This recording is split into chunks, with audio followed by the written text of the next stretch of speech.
Two people can make the exact same amount of money, and one can legally pay far less in taxes.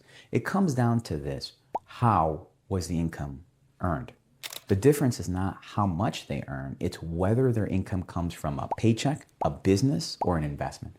And in this video, I'm going to show you the 3 income categories the IRS cares about, how each one is taxed, and why wealthy investors structure their money very differently than employees. If 2026 is the year you stop sitting on the sidelines and start learning how real estate investing actually works, hit and subscribe. We post weekly videos to help higher income professionals invest with more clarity, more confidence, and more importantly, fewer costly mistakes. So let's go.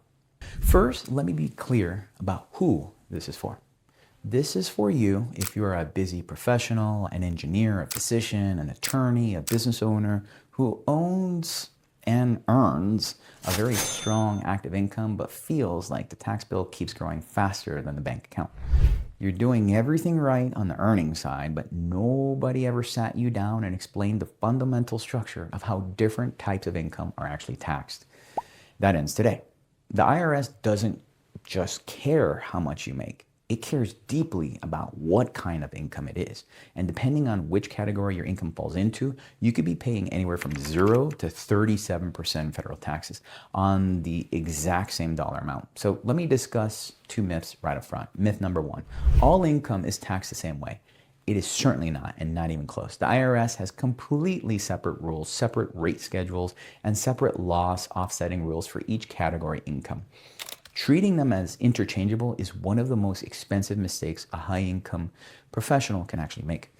And myth number 2, the goal of tax planning is to earn less, and that's absolutely not the goal. The goal is to earn smarter, specifically to shift more of your income into categories that are taxed at more favorable rates, or to generate legal deductions in one category that offset income in another. That is exactly what the tax code was designed to allow investors to do. And here's the core reframe that makes everything else click. The US tax code is not a neutral document. It was written with a specific bias to reward people who deploy capital into productive assets. Let that sink in. Once you understand the 3 income buckets and how they interact with one another, that bias becomes your most powerful financial tool, bar none. Let's go through each one clearly. Bucket 1, active income. This is the income most high earners know best. Your W-2 salary, your self-employment income, your business income if you materially participate in running it, your consulting fees, your bonus at the end of the year. Active income is the most heavily taxed category in the entire tax code.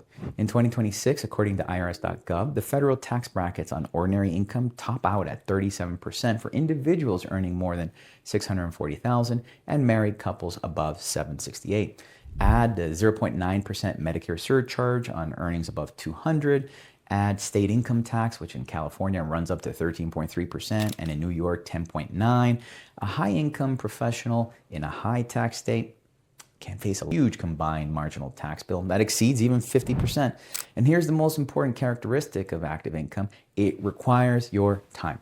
The moment you stop working, it stops. There's no separation between your labor and your earnings. You are the engine, and if the engine stops, the income stops.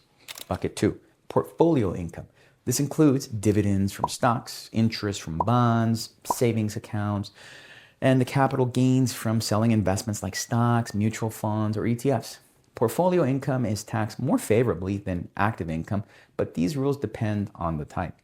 Ordinary dividends and short-term capital gains from assets held less than 1 year, they're taxed as ordinary income, same rates as your salary. But the qualified dividends and long-term capital gains from assets held more than 1 year are taxed at preferential rates. And in 2026, according to the IRS, long-term capital gains rates are 0, 15, or 20%, depending on your taxable income.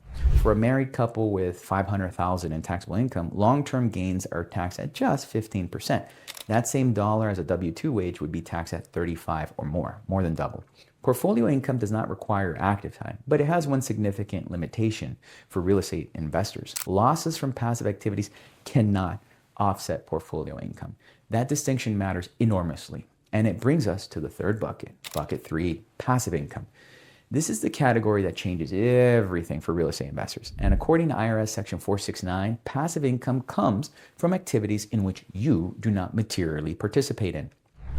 And by default, rental real estate is classified here. Rental income, distributions from real estate syndications, the income from limited partnerships, they fall into this bucket. Here's why this matters so much. Passive losses, including the massive depreciation deductions generated by real estate, can only offset passive income by default, at least. They cannot offset your W-2 salary or your business income under standard rules. But, and this is critical, passive income itself is not subject to self-employment tax. It is not subject to the FICA. $1 of passive rental income is taxed only at your federal income tax rate, with no additional payroll tax layer on top of that. That is already a meaningful advantage over your active income. And when you understand the exceptions that allow passive losses to offset active income, the short-term rental loophole, and the real estate professional status, the entire framework becomes extraordinarily powerful. And here's a concrete example that makes all three buckets tangible. A married physician couple can earn $500,000 in W-2. Active income taxed at the highest rates. They also receive $8,000 in qualified dividends from their brokerage account. Portfolio income, which is taxed at 15%.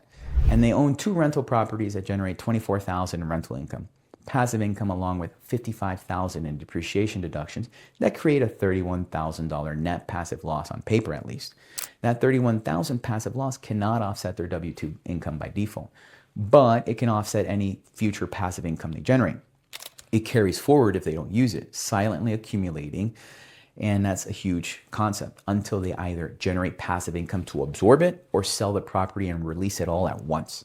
Now, if that same couple qualifies for real estate professional status through a non-working spouse, or if they own a short-term rental where they materially participate in its management, those passive losses become non-passive. They flow directly against that $500,000 W-2 income.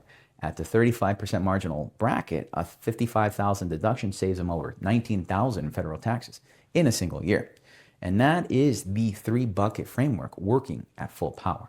Now, let me address the questions I know you're carrying. This sounds very complicated. Do I really need to understand all 3 buckets? You don't need to become a tax expert, but you really need to understand this framework, at least at a conceptual level, because without it, you cannot make informed decisions about where to put your money or how to structure your investments.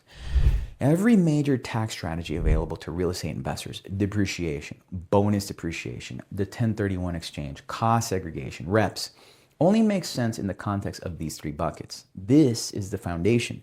Everything else builds on it. What if most of my income is inactive and I can't easily shift it?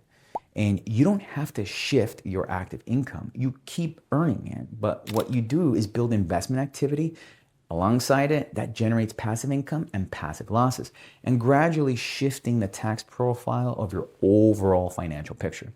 According to White Coat Investors 2026 tax planning guidance, even a single well-structured real estate investment can meaningfully reduce the effective tax rate of a high-income household, and when properly integrated with the right tax strategy.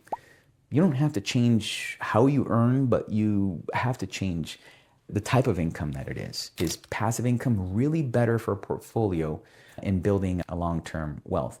And it certainly is. I mean, portfolio income, for example, it can be very diversified, minimal management. The passive income comes from real estate.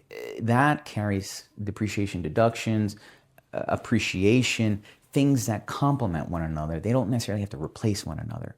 And according to the 2026 outlook from CBRE, multifamily is going to become the most sought after class in this year heading into next year. And with that comes a lot of tax efficiency, appreciation, and what have you. So a lot of wealth builders use real estate specifically for its unmatched tax advantages. Now, let me paint you a picture of what this could look like if you deploy it intentionally over time. Imagine in 7 years, you're still earning a very strong active income from your career, but alongside you've built a portfolio of passive investments, let's say 2 real estate syndications and 1 short-term rental property. Your passive investments generate $38,000 in annual distributions. Your depreciation deductions have sheltered over $180,000 in active income from taxation over 7 years. And your effective federal tax rate has dropped from 34 to 26%, while your gross income has actually increased. Your active income pays your lifestyle, your passive income funds your freedom, and your portfolio income, dividends, capital gains, and what have you, compounds quietly in the background. Three buckets that all work together, building something that no single paycheck could ever by itself. If this framework shifted how you see your income and you're starting to understand why the most financially sophisticated professionals you know are investing in real estate, then I want to make sure that you have everything that you need in order to take the next step. You can go to cardiarei.com, and when you get there, you can download 2 free ebooks, one about syndications, one about taxes, written specifically for busy professionals who want a clear, practical starting point in passive real estate investing. Without any jargon, the overwhelming sensation, without having to become a full-time investor. You also get immediate access to a free 9-part passive investing masterclass that I created. This is the things that I wish I would have had on day one myself. I'll walk you through the framework that many investors use to build long-term passive income through real estate. From understanding deal structures, tax strategy, to evaluating operators, to building a portfolio that works alongside your career and your life. Everything you learn in this video about the 3 income buckets is the conceptual foundation, but the passive investing masterclass, that's where the foundation becomes a concrete, actionable plan, step by step in plain language, designed for people who are serious about building wealth without necessarily sacrificing the career that they spent so many years of their life to build in the first place. It's completely free. There's no strings attached or anything of the sort. It's really for people who want a conservative, long-term passive income without quitting their jobs, managing tenants, or becoming a landlord and trading one job for another one. If you're serious about building real lasting passive income that you get to keep a lot more of, then go ahead and grab those free resources. I'll see you in the next video.